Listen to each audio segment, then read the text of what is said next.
بسم الله الرحمن الرحيم. الحمد لله والصلاة والسلام على رسول الله وعلى آله وأصحابه ومن والاه. برزان وخوشويستان، السلام عليكم ورحمة الله وبركاته. خوشحال وبختورم بەوەی کە دەچینە خزمەت یەکێک لە مووقیف و فەرمایشتەکانی پێغەمبەری خۆشەویستمان صلی الله عليه وسلم، ئەو مووقیف و حاڵەتەی کە پێغەمبەری خۆشەویستمان تێیدا تووڕە بووە، لەگەڵ ئەوەی کە پێغەمبەری خوا زۆر نەرمونیان و لەسەرخۆ بووە، لەگەڵ ئەوەی کە پێغەمبەری خوا خوای پەروەردگار لە قورئانی پیرۆزدا لە دەیان ئاەتدا شاهێدی نەرمونیانی و ئەخلاقی بەرز و خۆڕەوشتی جوانی لە بۆ داوە. بەڵام هەندێک لە حاڵەتەکان، هەندێک لە کاتەکان لە کاتی کە تاوانێک ئەنجام درراوە، کەسێک خراپەیەکی کردووە لە ناو کۆمەلگەیەک لە شوێنێک تاوانێک ئەنجام درراوە، لەو کاتەدا پێغەمبەری خوا لەبەر گەورەی تاوانەکە، لەبەر گەورەی خراپەکە، پێغەمبەری خوا تووڕە بووە وەکو ئینسانێک و وەکو ئەوەی کە تووڕەبوون هەندێک جار پێویستە و هەندێک جار واجبە.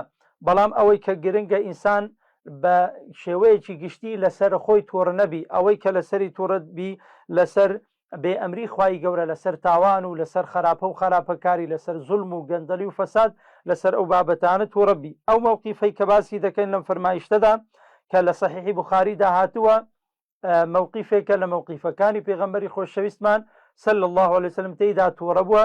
ئەویشیان مسعودی عقبەی کوڕی عەمر عن أبي مسعود عقبة بن عمرو مسعودي أبو مسعود عقبة دكات كوري عمر رضا ورحمة خوالي بيد فرمي: جاء رجل إلى رسول الله صلى الله عليه وسلم، في هذا كانت خزمت بيغمبري خوا صلى الله عليه وسلم، فقال: يا رسول الله، قلت أي بيغمبري خوا، إني والله لا أتأخر عن صلاة الغداة من أجل فلان.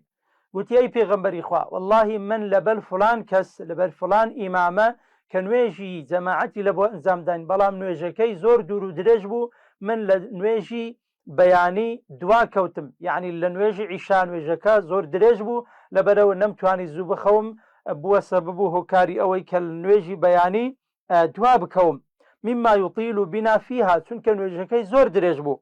قال: فما رأيت النبي صلى الله عليه وسلم قط أشد غضبا في موعظة منه يومئذ. أو صحابيك أو فرمايشت دجريت ودفرمي هيت كاتك بيغمبري خوام صلى الله عليه وسلم وكو أو كاتو أو روجة نبينيا كأوندته ربي لو تاردانو لموعظة كذا بيغمبري خوا لو حالة دا ولو موقف دا زور توربو. ثم قال: إنزا بيغمبري خوا صلى الله عليه وسلم فرموي: أي يا أيها الناس، أي خلقنا، إن منكم منفرين. پێغەمبەری خوا صلی الله علیه وسلم فەرمووی خەڵکانی واتان تێدا هەیە بەشێک لە ئێوە منەفرن، یعنی خەڵک دوور دەکەنەوە لە ئاینی پیرۆزی ئیسلام، مبەشیر نین، یعنی بەشارەتان پێ نییە، موژدەتان پێ نییە، و خەڵکانێکن بە هەڵس و کەوتەکانتان، بە قسە و گفتارەکانتان، بە وەعز و نەسیحەت و ئامۆژگاریەکانتان خەڵکی وا هەیە منەفرە، یعنی خەڵک لە دین دوور دەکاتەوە، خەڵک لە ئاینی پیرۆزی ئیسلام دوور دەکاتەوە، هەمیشە تند و تیژە، هەمیشە کارەکانی ناچیتە بازنە و چوارچێوەی ئاینی پیرۆزی ئیسلام کە هەمیشە بابەتی نەرمونیانی دەگریتەوە. اینجا فەرمی: فأيكم ما صلى بالناس فليوجز. هەر یەکێک لە ئێوە ئەگەر ئیمامەتی لە بۆ خەڵکی کرد با نوێژەکەی کورت و پوخت بی. فإن فيهم الكبير والضعيف وذا الحاجة. چونکە فەرمووی لە ناو ئەو نوێژ خوێنانەدا، لە ناو ئەو مەمومانەدا خەڵکی بە تەمەن و اختیاری تێدایە کە تااقەتی توانا و تااقەتی وەستانی نییە، و خەڵکی نەخۆشی تێدایە، و خەڵکێکی تێدایە کە ئیشی هەیە، کاری هەیە، بە پەلەیە دەچیتە سەر ئیش و کارەکەی خۆی. لەم فەرمایشتەی پێغەمبەری خوا صلی الله علیه وسلم کە پێغەمبەری خوا تێیدا تووڕە بووە لەبەرەوەی مافی خەڵکانێکی تر پێشێر کراوە. هەر ئیمامێک، هەر مامۆستایەک، هەر ئینسانێک دەتوانی ئەگەر بێت و نوێژەکەی تەنها لە بۆ خۆی بوو بە ئەندازەی توانای خۆی دەتوانی نوێژەکەی درێژ بکات. بەڵام نوێژی بە کۆمەڵ، نوێژی گشتی لە وتاری هەینیدا لە نوێژەکانی تردا دەبی بە شێوەیەکی وابی کە حیسابی تەواوی ئینسانەکان و تەواوی بە تەمەن و اختیارەکان بکرێت.